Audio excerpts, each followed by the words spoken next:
acontecendo. E isso me marcou, e marcou muitos colegas da época que foram depois fazer música, foram estudar. Então, assim, na Unicamp, no curso de música que eu fiz na Unicamp, já tinha 4 colegas que entraram de Uberaba, da mesma escola que eu. E a gente entrou na graduação em música na Unicamp, lá em Campinas. Então, assim, isso é uma influência muito grande, né? Você ter um ambiente na escola que te estimula a colocar o pé em tudo isso, né? Isso foi uma coisa bem incipiente. E depois, quando eu comecei a fazer faculdade, eu sabia que eu cantava muito mal. Eu sabia que tinha muitos problemas técnicos e que eu precisava ir para o palco, assim, era uma coisa natural. Se eu quero aprender a cantar, eu tenho que cantar. Eu não posso aprender a cantar sem cantar. E a gente fez um recital de piano e voz de áreas antigas, canções brasileiras, nada de área de ópera. E foi muito legal porque lotou, né? Lotou. Não porque eu era grande diva, né? Ninguém me conhecia e era uma garota muito jovem que estava aprendendo a cantar. Então o público foi muito paciente, inclusive. Mas foi porque desde cedo eu já pensei, eu vou fazer um cartaz, eu vou divulgar e eu vou enviar um e-mail para os jornalistas da cidade para colocar na coluna deles sobre esse recital. Desde o E começo, então, você teve essa proatividade, né? sim, porque eu pensava, se eu não fizer isso, com certeza o jornal da cidade não vai me ligar. Entende? Você, né? Não existe isso. Eu não tem como. Então foi muito legal e eu acho que eu fui muito ousada. Essa ousadia mesmo, essa Toros, coragem. Foi tipo, mete a cara e daí depois vê. E como eu sou de uma cidade do interior que não tem uma orquestra, que não tem um coro profissional e tudo mais, talvez eu me senti mais corajosa, né? Pensando assim, é um ambiente que não tem quem vai comparar se eu sou incrível ou se eu sou muito fraca. Isso também me deu uma coragem, né? A princípio do nosso ego que tem medo de fazer as coisas, de colocar o pé nas coisas, porque a gente tem medo de crítica. E isso é universal. Então, isso foi uma intenção total, assim, do meu coração. Tipo, eu não vou tentar não vou me preocupar tanto, porque não tem outras pessoas que estão fazendo. Então, eu vou fazer e aí vou ver. Se for horrível, né, a gente resolve depois. Mas foi sim. muito legal, as pessoas gostaram. Eu não tenho gravação desse dia, eu prefiro deixar só na memória mesmo. Não, essas É, experiências são muito fundamentais, né? A gente acha sim. que. Você tá falando, eu tô lembrando de algumas minhas também que eu tinha até esquecido. Loucura isso. Que, tipo, formar orquestra. Eu dava aula numa escola, né? E a gente teve que formar orquestra pra fazer o concerto também. Eu nem lembrava disso, mas agora eu falo, nossa, isso me influenciou, né? Sim, E é isso legal, marca. marca muito.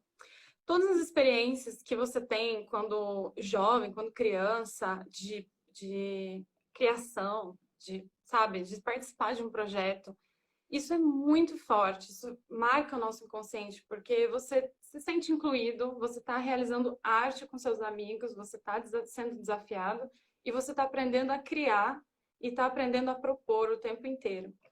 Então, isso já é uma base muito forte para você realizar tudo que você vai fazer até o final da sua carreira, né? Sim. Então, mais uma vez, assim, essas coisas podem começar quando criança, né? Mas se você não teve essa experiência, obviamente, qualquer hora é hora para começar, né? Qualquer hora é hora para você falar, eu vou montar um concerto, eu vou montar um recital. Como que eu vou fazer, né? E aí a gente vai vendo como a gente pode construir um passo a passo disso, né?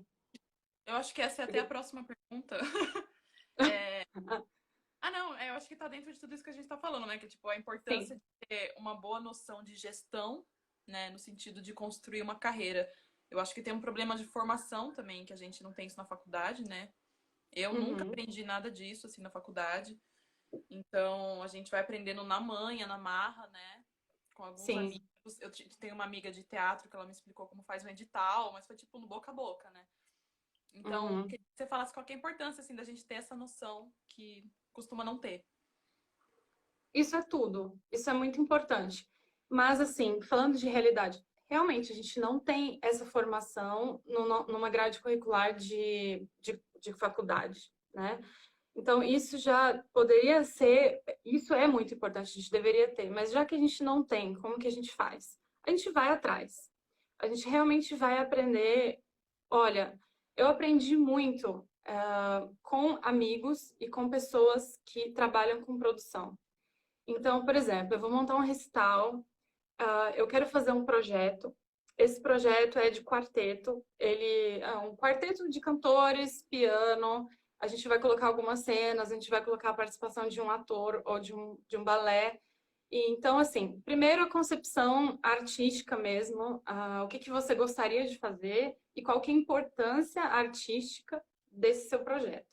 Isso tem que estar muito claro, o que que você quer dizer para o público, se esse projeto, ou se esse discurso, se essa narrativa faz sentido no momento que a gente vive. Isso é muito importante, porque, eu quero cantar, sei lá, canções russas. Tá, muito legal. Você gosta do repertório, mas vamos pensar, isso vai agregar nesse momento? Ou se vamos pesquisar e vamos aprofundar se tem como a gente fazer um paralelo entre as suas canções russas com o contexto atual, o cenário atual que a gente vive. Como eu moro no Brasil, eu sou uma cantora brasileira, eu vivo no Brasil, eu sempre vou dar uns exemplos pensando no Brasil, né? Claro que as pessoas que moram em outros países vão pensar a partir do seu local que você vive. Mas pensando no Brasil, o que que as canções russas comunicam para quem mora no Brasil, para quem não fala russo, para quem, né? Sempre tive É muita dificuldade possível. nessa pergunta, né? Porque o que a gente faz geralmente é canções de outras línguas, né? Então, para responder essa pergunta em específico, eu sempre fico achando meios, Sim. né? O que a gente vai fazer com passar a mensagem que a gente quer passar mesmo, né? Sim, a gente precisa se debruçar nisso, precisa pensar um pouco, e precisa realmente fazer uma reflexão se realmente esse formato chega no público. Porque se ele não chega, não tem o porquê fazer.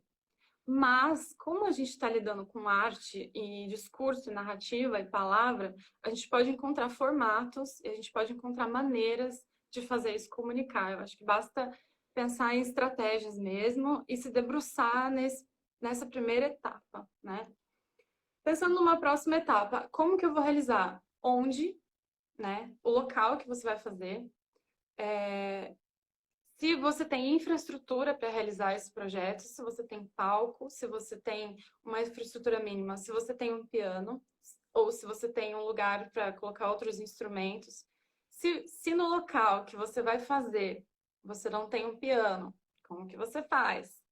Você aluga um piano, né? Se você necessariamente precisa do piano. Eu observo que poucos cantores da cidade de São Paulo, onde eu moro, não sabem quanto custa o aluguel de um piano. Isso não poderia acontecer, porque isso mostra que a gente está esperando, a gente tem espaço nos poucos lugares que tem pianos, né? A gente não pode esperar isso, porque nem sempre vai ter. Então, pensar nisso também. Ou não, eu realmente não tenho verba para alugar um piano, eu preciso cantar no lugar que tem um piano. Onde tem piano? Faça uma lista de todos os lugares da sua cidade onde você mora que tem um piano. Você vai se surpreender, porque realmente tem muitos pianos aí abandonados, esperando a gente botar eles na roda, né?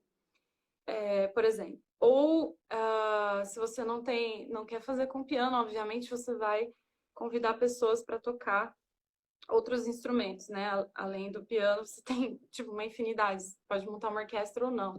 A gente fala piano porque a princípio é um instrumento de base para o repertório e muito mais prático, né? Você faz um repertório amplo. Uhum. Mas por falta de piano e por falta de locais para me receber e receber meu repertório de piano, eu troquei de instrumento. Vou fazer o quê? Vou convidar um violonista, já fiz muito. Então, eu não só troquei de instrumento, como troquei de repertório para adaptar. Né? Isso também é possível, a infinidade do repertório é muito grande. E pensar, então, esse local, qual que é a infraestrutura?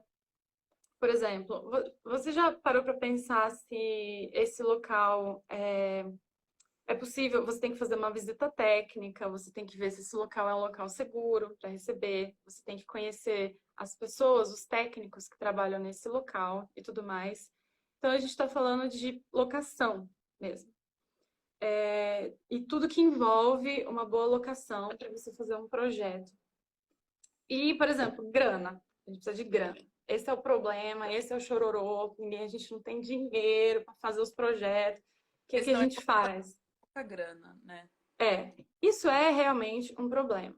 E é nesse momento que a gente não faz nada sozinho. A gente precisa de quê? Parceria, né? Tá, eu não tenho dinheiro para para pagar o pianista. Vamos fazer uma parceria. Vamos fazer uma parceria. Então, assim, você não vai convidar um pianista renomado de um cachê caríssimo, obviamente. Você convida um colega que tem o mesmo nível e a mesma vontade que você. Eu fiz isso a vida inteira, né? Uma parceria de amizade mesmo. Ou seja, os ganhos artísticos são, né? É um investimento de colega, por exemplo. Falando de que não tem grana, né? Beleza, isso é o primeiro passo, a gente já fez muito isso, muita gente sabe do que eu tô falando. Outra coisa, eu não tenho grana para fazer para fazer iluminação. Eu não tenho grana para fazer um cenário. Eu não tenho grana para fazer os cartazes de divulgação. Eu não tenho grana para fazer os vídeos de divulgação. Parcerias, né? Você pode convidar pessoas que estão começando a fazer e gostariam de fazer um portfólio, ganhar experiência e aprender junto. Eu preciso fazer fotos pro meu recital. O que que eu faço? Eu não tenho grana para pagar um ensaio fotográfico com um fotógrafo incrível. Mas tem fotógrafos incríveis que estão começando e que têm disposição e vontade. Por exemplo, eu compartilho a minha experiência. Eu não tinha nenhuma foto, nenhum ensaio. Todos os meus ensaios, que são até antigos, mas os meus ensaios de foto foram de parcerias, de amigos, de pessoas que queriam montar portfólio. E a gente juntou e fez essas fotos. Eu usei essas fotos muitas, muitas, inúmeras vezes. E, e eu não me envergonho disso. É o material que você tem para fazer, né? Desde que você use com bom gosto, você pode fazer muitas coisas. Uhum. Por exemplo, então vamos fazer parceria. Tem muita gente que gosta de tirar foto e fala, tipo, Ive, vamos tirar umas fotos, vamos pirar nisso aí. E você, putz, tem material que vai render por muito tempo para você divulgar o seu trabalho. Não, eu acho que É, você dá essa oportunidade de outros artistas de outras áreas também trabalharem, né, no sentido dessa parceria. Eu lembro que quando eu fiz um recital, a menina que fez o cartaz, ela era uma designer de cartazes, né? E ela manjava muito mais do que eu dessas coisas de fazer cartaz. Mas ela queria uma troca, uma aula de canto em troca, né? Aí eu dei uma aula de canto para uhum, ela e ela fez o cartaz do evento. Então acho que é um exemplo sim. do que isso quis dizer. Exato, permuta, né, no caso. Foi uma permuta bem clássica, né? Eu te dou uma aula, você faz um cartaz. É. A gente pode fazer muito isso, né? E aí, eu preciso de iluminação, eu preciso de um técnico de iluminação. O que que eu faço? Esse ponto, nos meus últimos projetos, eu tive dificuldade. Meu último projeto que eu trabalhei com iluminação, eu convidei também uma amiga que faz iluminação, que tem experiência, que não é uma iluminadora profissional, que não é uma iluminadora de carreira, mas ela já fez muitos projetos, ela manja de luz. Aí eu falei, meu, vamos desenhar essa luz, como é que vai rolar? Vamos. A gente sentou, desenhou, aqui eu queria essa cor, aqui eu queria esse spot, aqui eu queria isso. Você e olha só, quando a gente vai fazer um projeto, pela primeira vez na minha vida, eu falo com toda a honestidade, eu nunca tinha parado direito para olhar a luz. Enquanto eu não precisei fazer e desenhar a luz, eu nunca parei para olhar se no teatro tem os canhões de luz, se tem todas as luzes que eu preciso, qual luz é qual, É que a sabe? gente, Isso é muito importante.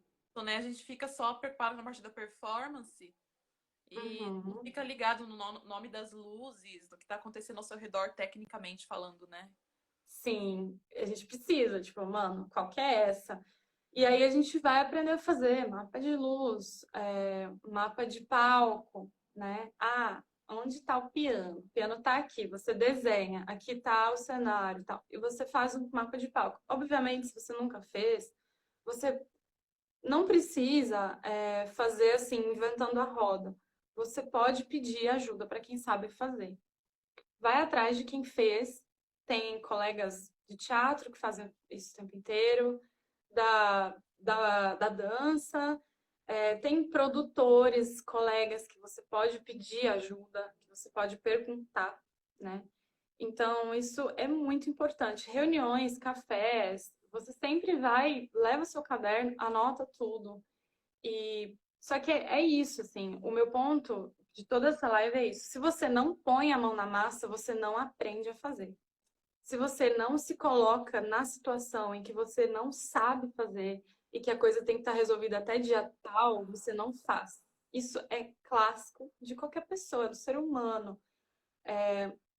Então, eu acho muito importante você falar, vou fazer como? Não sei. Tá, deixa eu desenhar como vai acontecer isso, né?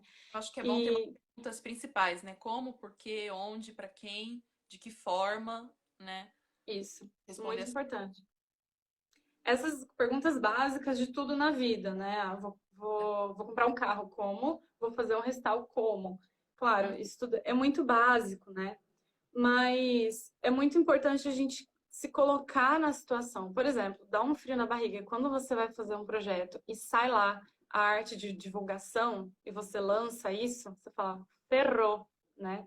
Que agora vai ter que rolar. E vai ter que rolar de uma maneira digna e bacana para as pessoas para quem eu estou convidando, né? Hum. Então isso é muito legal, é um frio na barriga muito legal, porque você se coloca na arena, você se coloca no desafio, né? Você dá a sua cara ali na frente. Muita coisa pode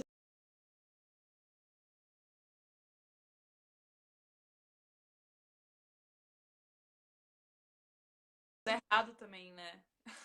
muita coisa vai dar errado. Dar errado. Muitas coisas factualmente vão dar errado. Você não espera assim. E se der errado?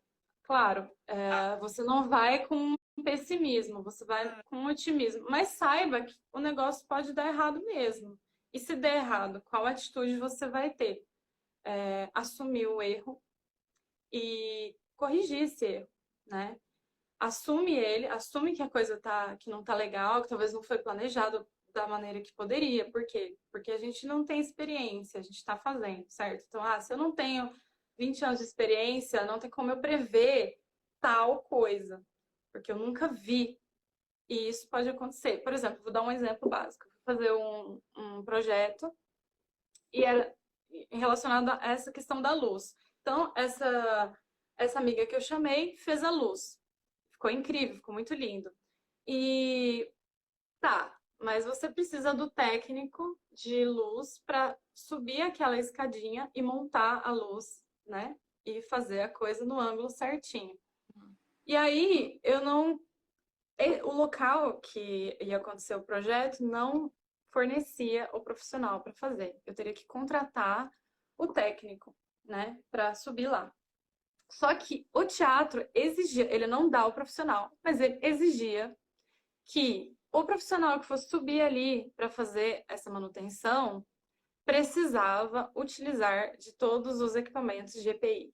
Ou seja, ele precisava estar com capacete, com o colete de segurança, ele tinha que usar uma escada, ele não podia simplesmente se pendurar lá. Por quê? Porque se essa pessoa cai, machuca, né? Isso é responsabilidade do teatro, só que o teatro já prevê isso e ele coloca isso no contrato. E quem assina o contrato é o produtor, então a responsabilidade é sua.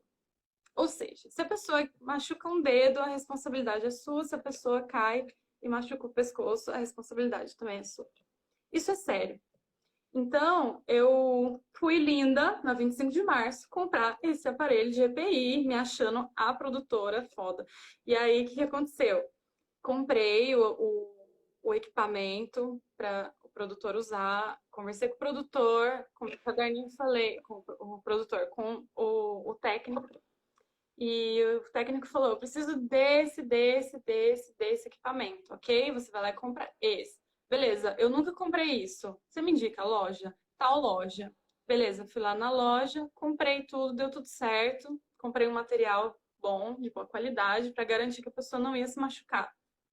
E beleza. Só que chegou lá no dia, ele falou: Ué, mas você não comprou tal negócio de pendurar lá. Você comprou tudo que eu tinha que usar, mas você não comprou o negócio de alçar lá em cima? Como que eu vou subir? Eu vou me vestir todo, mas não vai adiantar Eu nada. nunca aprendeu isso na vida. Aconteceu. Meu, você acha que na minha vida de diva, mezzo-soprano, das áreas de ópera, cheia de coloratura, eu vou pensar nisso? Não, não vou pensar nisso. Mas aconteceu que eu estava realizando esse projeto e, graças a Deus, a situação apareceu para eu resolver. E eu tive esse aprendizado. Pois é, ele não me falou de um equipamento que precisava.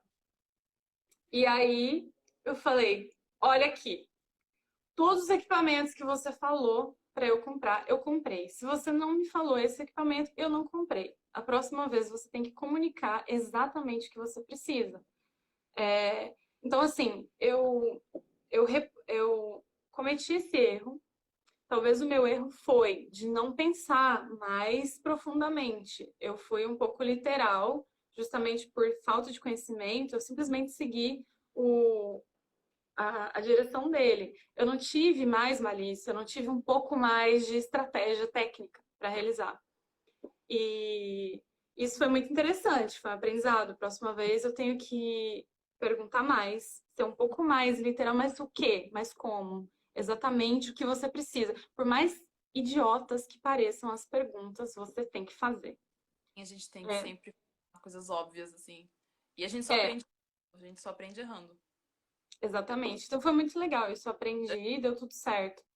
Sim, eu também já fiz muita cagada, assim, produzindo coisa, mas na próxima a gente sempre aprende, né? A gente sempre tenta redimir aquele erro que a gente fez na outra produção e vai melhorando cada vez que a gente inventa alguma coisa, né?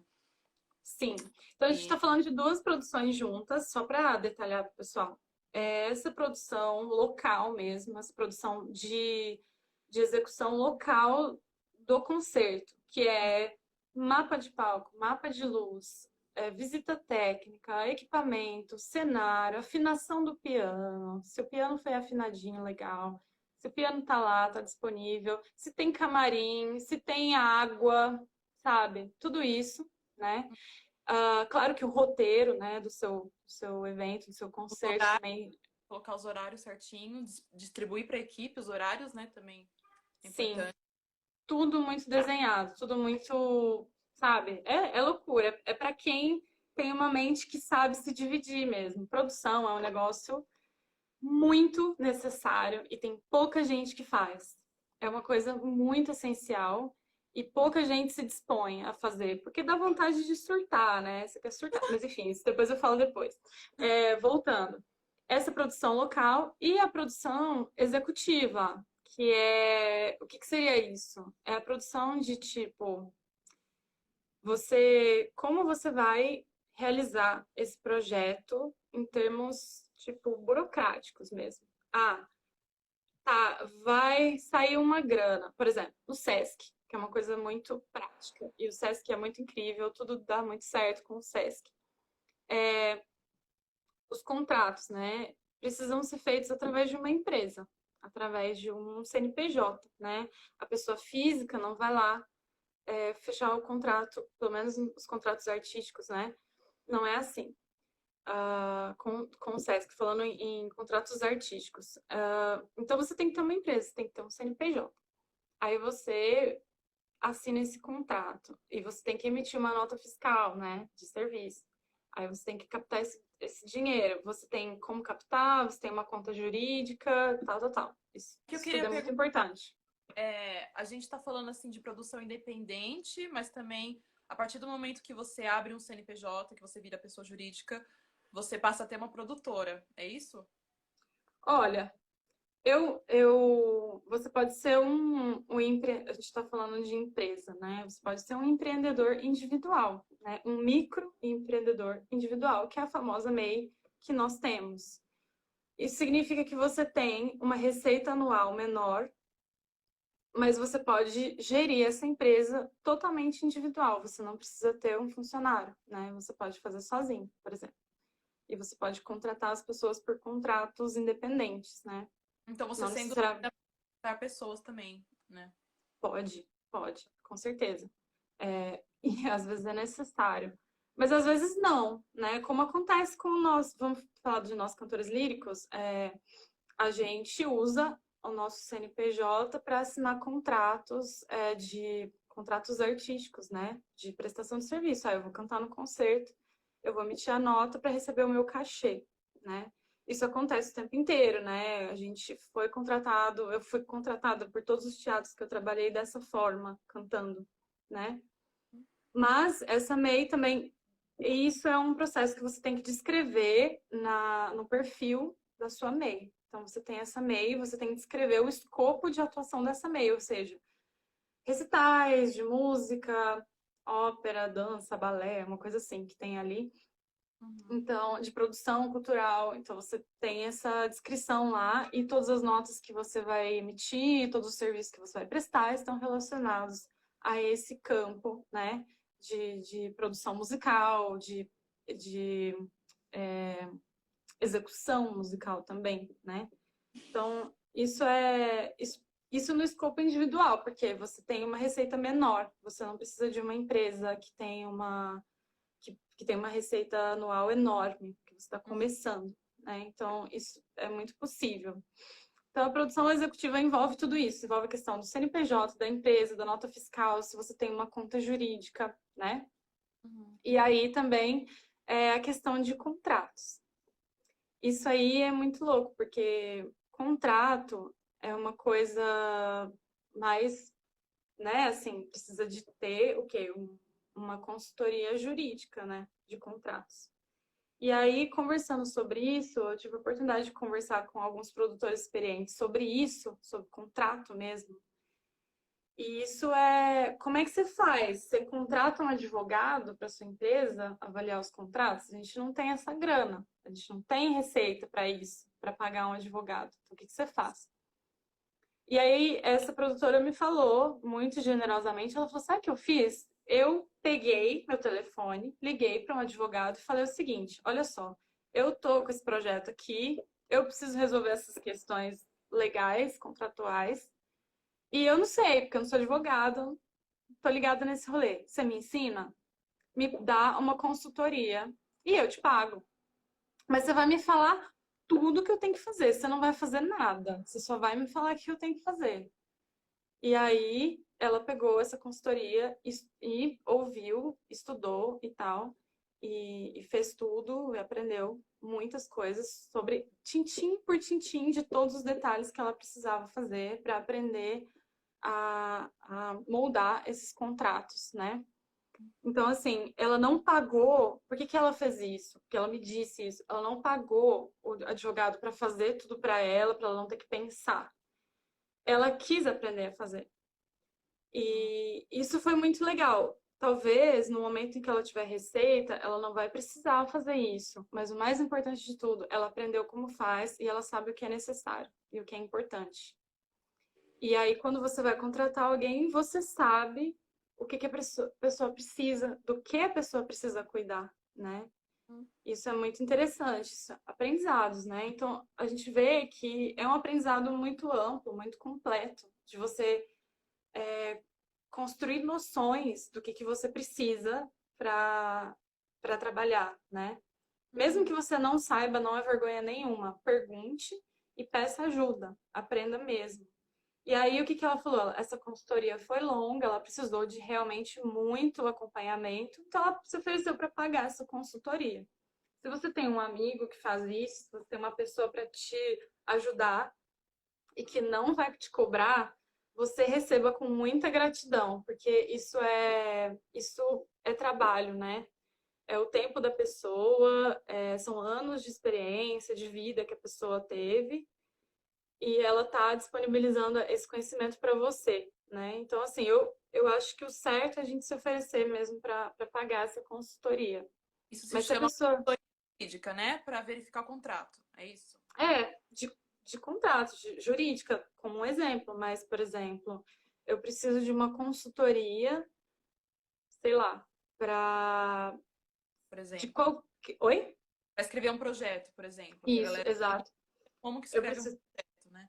exato, preciso de uma consultoria porque eu preciso elaborar um projeto para tal edital. Tal edital é bem específico, eu não tenho experiência, eu quero passar, eu nunca escrevi. Aí você pode pegar uma consultoria com uma pessoa experiente que já teve sucesso, bem sucedida nesse tipo de edital e nesse tipo de projeto. Você pega uma consultoria e aprende tudo com essa pessoa, para você aprender a fazer, por exemplo.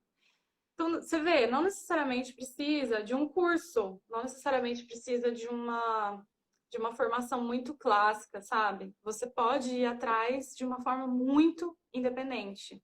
E isso é muito legal, porque você aprende da sua forma e você aprende dentro da sua necessidade, do seu tempo. Isso é muito importante. Muito mais produtivo, eu acho. É, porque geralmente tem um receio, né, da gente ir atrás, da gente não entender, de ser muito complexo, da gente não entender os termos jurídicos. Só que eu acho que tudo a gente pode aprender, realmente, né?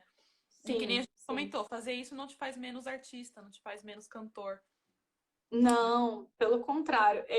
Isso é legal você ter comentado, porque quando a gente começa a se colocar mais como uma pessoa, tipo, como produtor, as pessoas começam a pensar, né, no nosso ambiente, né, de cantores líricos, falam, ah, você está produzindo, mas você não está cantando.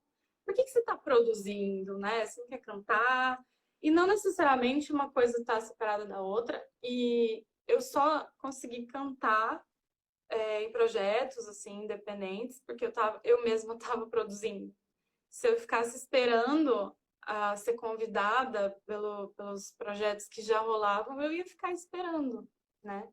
Então foi muito legal que produzindo eu ganhei aprendizado e também pude cantar e pude mostrar o meu trabalho, que me trouxe experiência técnica para também, tipo, alçar audições mais de nível mais alto, projetos com mais responsabilidade vocal, porque isso é muito legal também.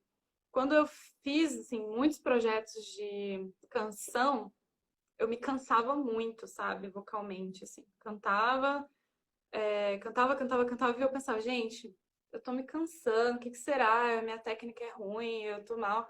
Mas também o repertório é difícil e tal. E aí eu percebi também que é uma questão de você, claro, desenhar bem o seu repertório para não se cansar, se conhecendo. Isso é um processo, né, bem longo do nosso trabalho, mas também de resistência vocal mesmo, de dominar o batimento cardíaco na frente do público, né? E isso é um trabalho de atleta mesmo, que você só consegue conquistar uma melhora fazendo. E isso vai dando base para você cantar cada vez melhor coisas mais difíceis.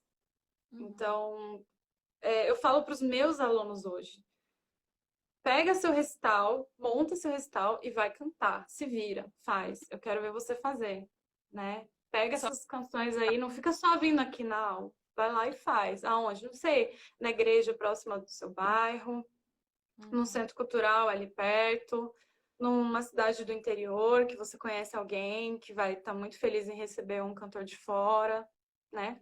E É. faz. É Acho legal muito bom. tá pequeno, sabe? Fazer pequenos projetos mesmo, né? Pequenos protótipos assim, para ver se aquilo vai funcionar mesmo numa versão maior no futuro, né? É o que a gente estava fazendo também no coletivo que a gente tinha na faculdade. A gente estava fazendo pequenos recitais, né? Para Uhum, algum dia a gente fazer alguma versão maior daquilo. Então, ir testando, né? E fazendo na sim. prática. E por mais que a gente teorize, por mais que a gente escreva tudo, eu percebo que às vezes eu tô estudando, eu sou muito de escrever, assim, a gente só aprende quebrando a cara, porque nada vai ser igual, assim, fazendo a prática Com mesmo. certeza. Não, com certeza. Mas esse hábito de escrever, né, ó, tipo, tá lá o caderninho. É, Eu acho muito saudável também, porque às vezes você faz uma reunião ou faz um brainstorm lá com vários colegas, anota. Depois você pega aquilo e fala, uai, mas isso aqui é legal, meu, vou tentar ir para esse caminho, né? hum, Isso é muito útil, né? É muito sim. bom. Mas tem muita interferência no caminho também. Às vezes não é exatamente que nem você estava esperando, que nem você escreveu. Aquele passo a passo, às vezes, fica tudo torto e acontece alguma coisa no meio do caminho. Isso, enfim, Sim, acontece, né? E até acontece. Apareceu uma pergunta aqui, Ah, pode olhar, eu não tô conseguindo ver. Ah, coloquei aqui na frente. Peraí. Vocês teriam sugestões de como fazer esses projetos ganhando dinheiro, mas sem depender de leis de incentivo? sim, dá para fazer. Olha só, essas parcerias que eu comentei são para facilitar a produção, né? Ou seja, viabilizar a realização do projeto sem você ter que despender do seu dinheiro pessoal ou de muito dinheiro. Algum dinheiro você vai ter que colocar, mas não de muito dinheiro para você realizar. E sim, né? Todo mundo quer receber, todo mundo quer fazer. Sabe o que você pode fazer? Fazer por bilheterias. Ah, muito difícil, muito chato, não sei o quê. Eu fiz vários projetos por bilheteria, e, olha, me surpreendi com algumas bilheterias. Deram uma grana que, tipo, cobriu algumas despesas, né? Mas, assim, realmente, bilheteria você tem que lotar o lugar, então você depende de um esquema de divulgação muito grande para fazer. Mas eu já fiz muitos e eu acho que é pouquinho, dá pouquinho, mas é legal para quem está começando. Mas você pode pensar um pouquinho mais. Você pode pedir patrocínios, você pode fazer parcerias. Por exemplo, você vai até um restaurante e fala: Eu quero oferecer um recital de música, sei lá, popular ou lírica, né? Tipo, e você vai conversar com a pessoa, vai ver o perfil da pessoa e fala: Olha, a gente quer que você faça esse concerto aqui. A gente vai fazer uma inauguração de algum espaço e a gente vai, né, tipo, convidar vocês para fazer essa inauguração aqui, né? Por exemplo, você pode fazer parcerias nesse sentido de patrocínio e aí você, né, propõe o seu orçamento, né, a sua remuneração. Ou, por exemplo, muita gente fez, eu achei muito legal, eu não faço, mas isso é, por exemplo, você vai atrás de vinícolas, né? Isso, a gente teve uma ideia assim, com Sopro Contínuo, de montar um projeto em vinícola, em lojas de vinho, né? Então, tem uma vinícola, uma loja de vinho em tal cidade e a gente faz esse projeto e vende, né? Então, a pessoa está lá inaugurando a marca e você está oferecendo esse projeto de parceria, né? E as pessoas conseguem, sim, contratar nesse formato, né? Mas eu não faço esse projeto porque eu não tenho afinidade com esse formato, né? Mas, por exemplo, você pode ter parcerias que você tem afinidades, né? Aí você procura uma empresa que tem uma afinidade com você procura uma loja que tem afinidade e você vai fazendo, assim. Então, tem muitas saídas, muitas formas. Por exemplo, eu trabalho bastante, isso é uma pessoa que manja muito, com o Ulisses Montoni e com a Marli Montoni. Eles fazem muitos projetos dessa forma, com parcerias, tipo patrocínios de lojas, patrocínios de joalherias que patrocinam pessoas entusiastas da música vocal, da música lírica, da música italiana. E eles realmente conseguem esses patrocínios para realizar e conseguem os cachês e pagam os colegas, os parceiros, os pianistas, tipo, ou seja, é uma produtora super independente, o trabalho deles é muito legal e eles não fazem só por lei de incentivo. Então, tudo, mas assim, aí é que tá. Para a gente fazer essas parcerias, a gente realmente tem que ser um vendedor, né? Uma pessoa que vende, né? Então, assim, eu tenho um projeto de música, eu quero muito fazer, você tem afinidade com esse projeto, a gente convida você, a gente paga um jantar para vocês, a gente faz uma homenagem, sei lá, você insere o histórico dessa empresa também no seu projeto.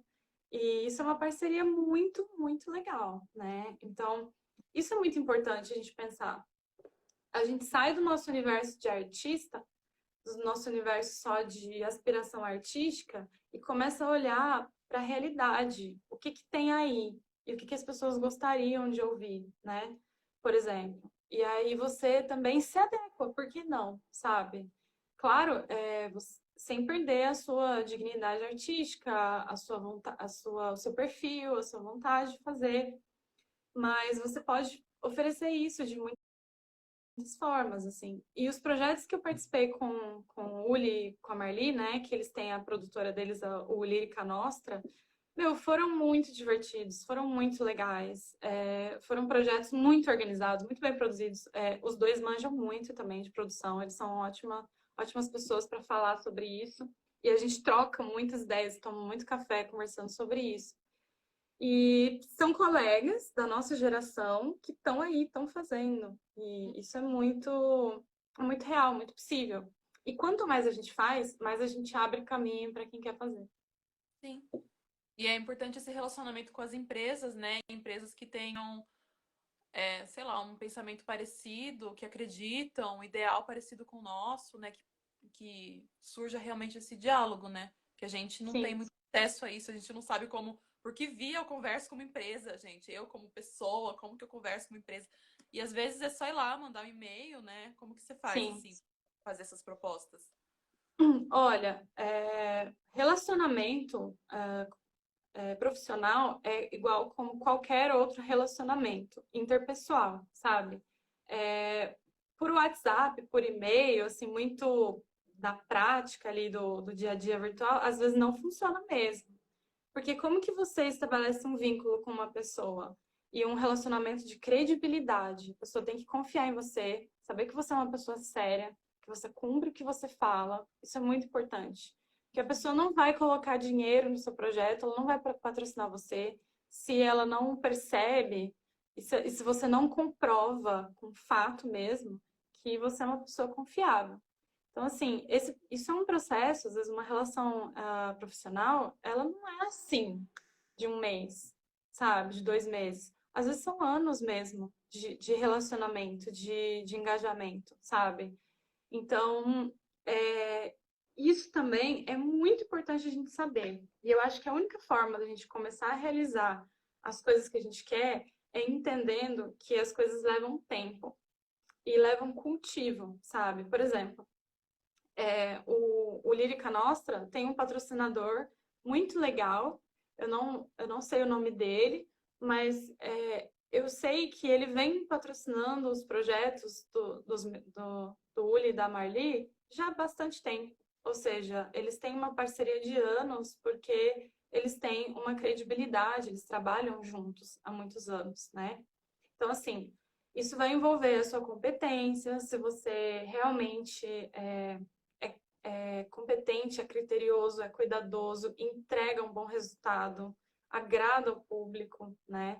Isso é muito importante. Você tem que garantir isso. Nós somos artistas, nós temos que garantir isso, E né? tem que ter uma paciência, que é uma construção, né? Da Sim, imagem, do projeto, da nossa imagem como artista, eu acho que é uma construção isso, né? sim. E uma coisa muito importante, que é de uma experiência desde 2012, que foi um processo muito importante para mim sobre isso, que eu fui aprendendo por observação também, por vivência, é que não faça parcerias por interesse, faça parcerias por afinidade. Isso é muito importante, porque é muito feio chegar assim na base do interesse. Ah, eu quero, eu preciso, eu quero realizar, então eu vou chavecar a pessoa e a pessoa vai fazer porque eu quero me dar bem. Não, tipo, isso é uma coisa que a gente tem que esquecer. Nenhum negócio, nenhuma loja, nenhuma empresa, nenhum profissional se mantém no mercado com esse pensamento assim, sabe? A gente tem que realmente buscar parcerias por afinidade, construir afinidade real e mostrar o profissionalismo, mostrar respeito pela pessoa, mostrar. Então, como que a gente ganha coisas? Dando coisas. Mas a gente doa sem interesse, a gente doa porque a gente quer contribuir, a gente quer realizar, a gente quer fazer, a gente quer fazer uma diferença, né? E se a pessoa que está ali na parceria com você tem esse mesmo pensamento e tem essa afinidade e também percebe a mesma necessidade que você, com certeza isso vai dar certo, né? Uhum. Então, é isso muito importante também. Não fazer nada por interesse, por, sabe, forçar uma coisa. Uhum. E isso é uma coisa, assim, que eu observo há muito tempo. A gente que é brasileiro, às vezes, não tem paciência. nos, nos, nos, nas relações profissionais. A gente exige muito, sabe? A gente exige com desespero, com pressa. Isso não funciona. A gente realmente tem que cultivar as relações profissionais com bastante critério, bastante calma, bastante respeito mesmo. Uhum. Falei bastante essa parte, né? Mas é porque eu achei muito. Adorando. Eu tô É. na live do Abel Rocha que eu assisti, ele falou justamente isso, né? E ele falou que os Uhum. convites aparecem quando a gente mantém um trabalho consistente e de qualidade, os convites aparecem, né? As parcerias Aham. certas aparecem no momento certo. Exato. Então, é ter a consistência no trabalho mesmo, né? Acho que isso é muito importante ter essa paciência, que é um exercício de paciência mesmo.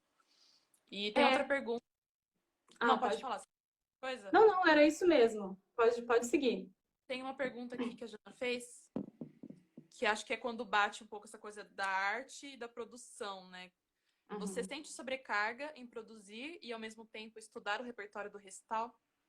Já Sim, aconteceu? sim. Acontece. Uhum. Porque assim, muita gente vai falar, você é cantor, você não tem tempo e cabeça para produzir.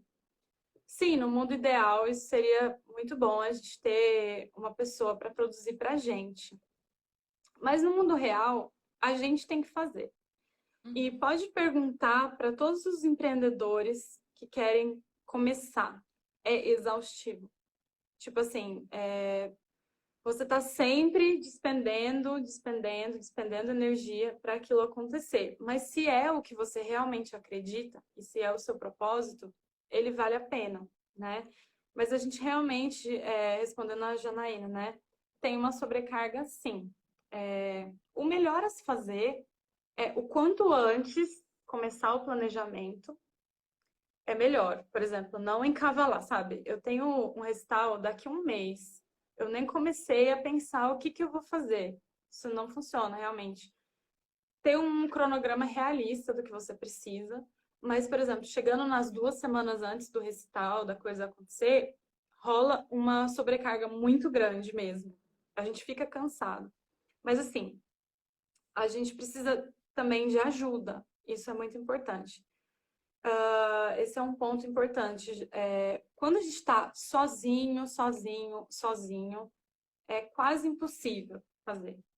Então, a gente realmente precisa de auxílio. Por exemplo, eu posso fazer meu recital, eu vou cantar, aí, obviamente, eu vou convidar, né, um parceiro para fazer a parte instrumental, ou uma pessoa, ou duas, ou três.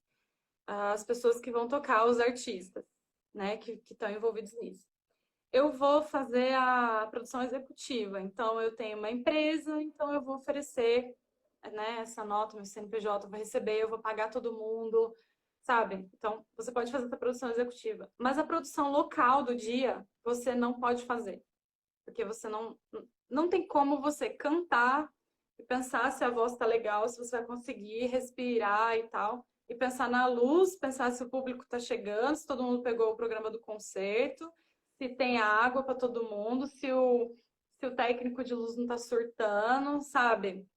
Não dá. Então, realmente, você precisa de uma ajuda. Então, para fazer a produção no dia, para a pessoa que vai lá cuidar, se o piano está no lugar certo, se a luz acendeu, se o pessoal está pegando o programa, você precisa de ajuda, você precisa de pessoas que vão te ajudar. Então, convide e peça ajuda, né? E no caso, por exemplo, você precisa de um técnico de som para fazer a luz. Você vai ter que pagar. Se a pessoa não fizer, porque ela está totalmente engajada no seu projeto, que ela é uma parceira sua e que ela está ali para fazer acontecer, você vai ter que pagar essa pessoa, né? Mas é muito importante a gente ter pessoas para ajudar. Por exemplo, Ives, se você faz um recital, você fala, Cecília, eu preciso de uma pessoa no dia do meu concerto para chegar lá e ver se está tudo em ordem, se não está pegando fogo. Beleza, eu vou lá, entendeu? Eu te dou uma força, um suporte, eu sou uma colega sua, eu posso fazer isso para você, nesse dia eu tô livre. Porque você vai estar pensando no seu repertório, em cantar, em chegar, entrar e lembrar todo o texto sem esquecer nada, né? Então isso é importante, a gente precisa. Mas você fez a captação, você vai pagar todo mundo depois, você vai emitir as notas, você já mandou todos os e-mails e tudo, entendeu? A concepção do projeto é seu, você convidou o pessoal, você que vai receber a grana e pagar todo mundo, entendeu? Isso é muito possível. Então, assim, tudo que você faz em termos de pré-produção, você pode fazer. E aí, no dia, você não pode fazer. Você precisa acordar, comer, fazer um alongamento, aquecer a voz, lembrar o que você tem que cantar. Entendeu? E realmente se conectar com esse público e no final receber os aplausos e tudo mais. Então você tem que ter pelo menos duas pessoas, pelo menos assim, na situação mais precária, uma pessoa para te ajudar, pelo menos, mas pelo menos duas pessoas é o ideal para dar ali um suporte para você, né? Nossa, É falando, eu muito lembro trabalho mesmo. do trabalho, eu lembro do meu recital de formatura mesmo, na USP. Eu tinha uma pessoa para me ajudar, mas enfim, até você lidar com tudo, e arrastar piano, e arrastar cenário, e arrastar. Nossa, eu lembro que eu fiquei bem exausta mesmo, então é muito essencial, né, ter É, duas pessoas ajudando. E lembrar também que tem essa pré-produção, né, que está relacionada à divulgação, ao marketing da coisa. Enquanto você está correndo, fazendo os corre enfim, contratação do pessoal, você tem que fazer ao mesmo tempo o marketing, né? Você tem que estar ali ligado nas redes. E às vezes a gente não sim. tem muita afinidade com isso, mas eu acho que é cada vez mais necessário também essa ideia da É, pré-produção, né? Que a gente não, sei lá, também não tem é. muito disso, né? A gente posta qualquer coisa em qualquer horário. O restaurante da Janaína foi muito legal. Ela fez um ano. Não, quanto tempo você fez, Jana, de divulgação? Só sei que ela postava todo dia, durante um Nossa, ano, assim. Foi incrível maravilhoso. do restaurante, Incrível. porque bombou, gente, juro. O restaurante dela ficou lotado. E olha que era na USP, no lugar na PQP. Então, gente, divulgação é tudo. O É marketing tudo. do restaurante dela foi muito legal, assim. A gente aprendeu também. Pois é, a E, próxima vez que a gente precisar da Jana, a gente vai pegar umas dicas com ela para nos orientar ó e lá, dar um 28 suporte. ela programou, né? 28 Uhum. semanas, virginiana. E aí toda Olha, ela postava a divulgação do restaurante dela, uma foto dela cantando, um vídeo dela cantando, assim. Foi bem legal, porque funcionou. E tem a pós-produção também, né? Que eu não sabia que uhum. existia esse termo. Não Sim. sabia. E a pós-produção tá relacionada a você postar as fotos, né? Tipo, fazer um relatório final, umas cartas de agradecimento, uns relatórios, assim. Eu acho que Yes. a gente tem que sempre fazer a pós-produção, uma coisa que eu não fiz. Acabou meu recital, eu fui dormir, porque eu precisava dormir. Claro, você estava exausta. A gente tá... Sim, é muito importante. E Não, então. Ai, desculpa. Não, pode falar. Não, você estava falando dessa pós-produção, me lembrou isso mesmo, assim, é muito importante. Quem eu vi fazendo muito isso foi o meu professor, o Eduardo, que acho que é uma coisa também muito intuitiva, muito natural dele, mas ele fez, porque ele, depois do concerto que eu acompanhei, né, ajudando na produção, ele foi lá e postou várias fotos, sempre postando fotos, sempre falando de como foi, fazendo textos, tipo, de agradecimento das parcerias das pessoas que estavam lá. Também enviou, tipo, sabe, cartas ou uma lembrancinha, um presentinho, sabe, para aquela pessoa que fez isso. Isso, na Sim. verdade, não deveria ser essas gentilezas, como exemplo que eu usei, não deveria nem ser uma pós-produção, uma coisa muito. Deveria ser uma coisa natural mesmo, da nossa cortesia, né? Mas essa pós-produção de foto e de vídeo é muito importante. Sim. E De você falar, também, né, as coisas que, enfim, checklist, assim, organização, acho que também tá relacionado à pós-produção, né? Ver se tá tudo no lugar e ah, sim, porque olha só, depois que você faz o concerto e o concerto termina e é um sucesso, dia seguinte você tem que pegar o cenário, ou no mesmo dia, e guardar.